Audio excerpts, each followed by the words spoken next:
Halo, saya Opi, Mahriza Novita Syahti, psikolog VIP Consulting. Nah, di Psikologi kali ini kita akan membahas terkait dengan psikotes.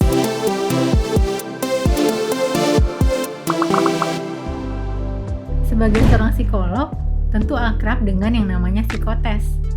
Bahkan Anda pun ketika mendengar psikolog, pasti hal pertama yang terlintas adalah psikotes. Apalagi di kalangan karyawan dan kalangan pelajar, psikotes ini sering diidentikan dengan tes IQ. Padahal, tidak semua tes psikologi ini adalah tes IQ. Teman-teman sudah tahu belum? Psikotes ini tujuannya untuk apa saja? Sebenarnya apa sih tujuan dilakukan psikotes kepada seseorang? Tes psikologi ini adalah dasar bagi para psikolog untuk mengenali karakteristik seseorang. Nah, jadi psikolog bisa tahu nih kondisi kesehatan mental seseorang, tentang tingkat intelijensinya, karakteristik kepribadiannya, bahkan kekuatan dan kelemahannya. Tes psikologi yang bisa berupa tes tertulis ataupun wawancara ini sudah ada standarnya secara internasional dan bisa divalidasi secara ilmiah. Jadi tidak sembarangan ya. Ada banyak jenis tes psikologi yang dipilih sesuai dengan kebutuhan dan tujuan dilaksanakan tes psikologi tadi. Kalau kita sebut dalam konteks industri dan dunia kerja, psikotes ini dilakukan untuk memprediksi performa seseorang dalam dunia kerja.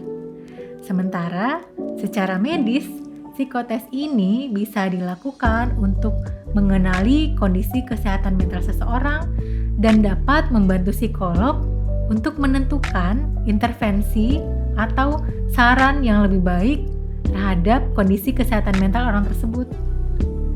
Kalau ngomongin psikotes, banyak juga yang bertanya, gimana sih caranya lulus psikotes? Sehingga banyak sekarang situs-situs online ataupun pihak-pihak yang tidak bertanggung jawab menyediakan atau memfasilitasi pelatihan tentang psikotes. Anda pun mungkin tergoda ya untuk mengikutinya agar tahu apa sih jawaban yang sebenarnya atau jawaban yang benar dari soal-soal psikotes itu. Nah, psikotes ini jawabannya digunakan oleh psikolog sebagai salah satu informasi untuk menentukan rekomendasi atau menentukan saran intervensinya. Dalam konteks industri dan organisasi misalnya, ketika mengikuti psikotes untuk seleksi dan Anda tidak lulus, bukan berarti Anda tidak lebih pintar dari orang-orang yang lulus. Karena yang diukur tidak hanya tingkat intelijensi saja, tapi karakteristik kepribadian, sikap kerja, dan hal-hal yang mendukung lainnya juga diukur dalam psikotes itu. Sehingga tidak bisa dikatakan ketika Anda tidak lulus seleksi, Anda tidak pintar dan tidak sehebat orang lain. Psikotes di sini tujuannya adalah menentukan kesesuaian seseorang terhadap posisi atau jabatan yang akan dituju tadi.